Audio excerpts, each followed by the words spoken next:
출생아 수 감소에 직면한 충청북도가 전국 최초로 내놓은 일부 대책이 논란이 되고 있습니다. 결혼 출산을 전후해 신용대출을 받으면 이자를 대신 갚아주겠다는 대책인데 빌린 돈을 어디에 쓰는지도 묻지 않는 데다 대출을 못 받는 취약계층은 제외됐습니다. 정재영 기자가 취재했습니다. 충청북도가 이달부터 시행한 신용대출이자 지원 사업입니다. 혼인신고나 출산을 전후해 신용대출을 받으면 이자를 최대 5%까지 지원해주는 겁니다.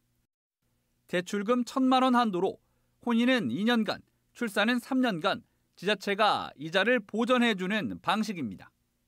혼인, 출산 모두 이용하면 최대 50만 원씩 5년간 250만 원을 돌려받게 됩니다. 현금을 지원해 출산율을 높이겠다는 대책입니다.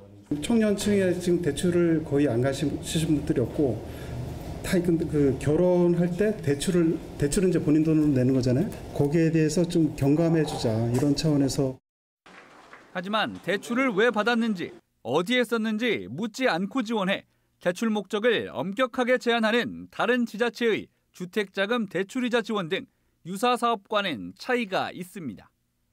대출자금의 사용처 역시 아무런 제약이 없습니다. 같은 현금성 지원이지만 주점이나 면세점 등지에선 쓸 수 없는 천만담 이용권이나 지역 화폐로 주는 다자녀 지원금과는 다릅니다. 대출이자를 지자체가 돌려주기 때문에 신용대출금으로 저축이나 투자를 해 수익을 내더라도 제한할 방법이 없습니다. 이 때문에 하지 않아도 될 신용대출을 부추길 수 있다는 비판이 나옵니다. 이 신용대출이라는 거는 마지막 방법으로 사용을 해야 되는 수단인데 그럼에도 불구하고 도에서 이자를 지원한다라는 이유로 신용대출을 좀 장려하는 꼴이 되는 것 같아서 조금 그 점이 우려스럽고요.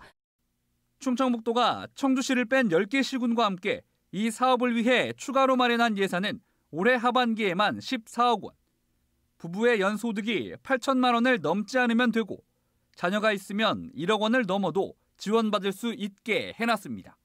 그런데 신용대출이 요건이다 보니 정작 대출조차 받을 수 없는 소외계층은 이 혜택을 누릴 수 없습니다.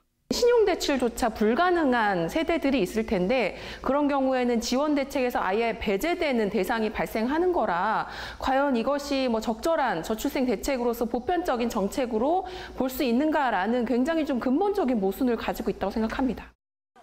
이런 비판에도 대출금을 어디에 쓰든 경제적 부담을 줄이는 데 도움이 된다는 게 충청북도의 입장. 소외계층 배제에 대해선 다른 정책을 통해 보완하겠다고 밝혔습니다. MBC 뉴스 정재영입니다.